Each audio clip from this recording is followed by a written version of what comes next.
Hi అండి, Sreeja arts and creation ఛానల్కి మీకు స్వాగతం. మీరు కనుక ఫస్ట్ టైం మా ఛానల్ని చూస్తున్నట్లయితే ప్లీజ్ సబ్స్క్రైబ్ చేసుకోండి. ఈరోజు చుక్కకూర పన్నీరు ఎలా చేయాలో చూద్దామండి. ఈ చుక్కకూర పన్నీరు అన్నంలో కానీ చపాతీలో కానీ చాలా బాగుంటుంది.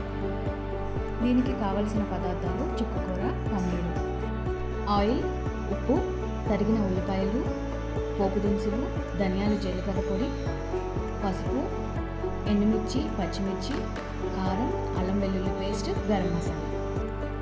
ముందుగా పన్నీర్ వేయించుకోవాలి. దానికోసమని స్టవ్ వెలిగించుకొని బాండి పెట్టుకోవాలి. కొంచెం వేడెక్కాక ఆయిల్ వేసుకోవాలి. తర్వాత పన్నీర్ వేసుకొని కొంచెం వేయించుకోవాలండి. ఇలా వేయించుకునేటప్పుడే కొంచెం ఉప్పు, పసుపు కూడా వేసుకొని వేయించుకోవాలి. కొంచెం గోల్డెన్ బ్రౌన్ కలర్ వచ్చేటప్పుడు తీసి పక్కన పెట్టుకోవాలి. ఇప్పుడు అదే పెనంలో 1.5 టేబుల్ స్పూన్ ఆయిల్ వేసుకొని తర్వాత ఎండుమిర్చి, పోపు దినుసులు, ఆనియన్, పచ్చిమిర్చి, కరివేపాకు వేసుకొని బాగా వేయించుకోవాలి.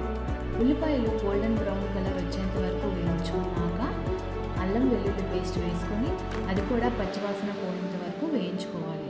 ఆ తర్వాత ముందుగా కట్ చేసుకున్న చుక్కకూరను వేసుకొని బాగా మగ్గించుకోవాలి.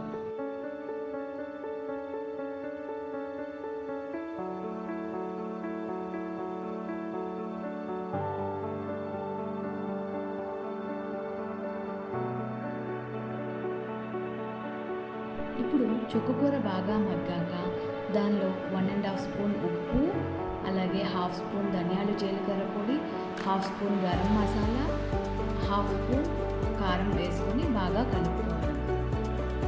మరికొద్దిసేపు ఇలా మగ్గించుకోవాలి.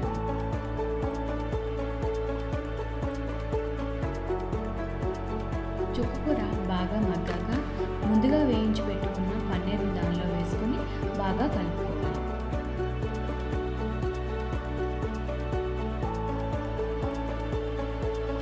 ఇప్పుడు 1/2 కప్ వాటర్ వేసుకొని బాగా కలుపుకొని మూత పెట్టి ఉడికించుకోవాలి. ఈ కన్సిస్టెన్సీకి వచ్చేంత వరకు ఉడికించుకోవాలి. అంతే అండి, ఎంతో టేస్టీ అయిన చుక్కకూర రెడీ.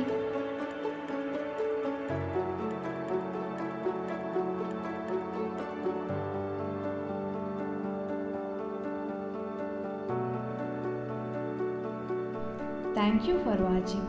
మీకు ఈ వీడియో కనుక నచ్చినట్లయితే లైక్ చేయండి, మీ ఫ్రెండ్స్తో షేర్ చేయండి. మరిన్ని వీడియోల కోసం మన ఛానల్ని సబ్స్క్రైబ్ చేయండి.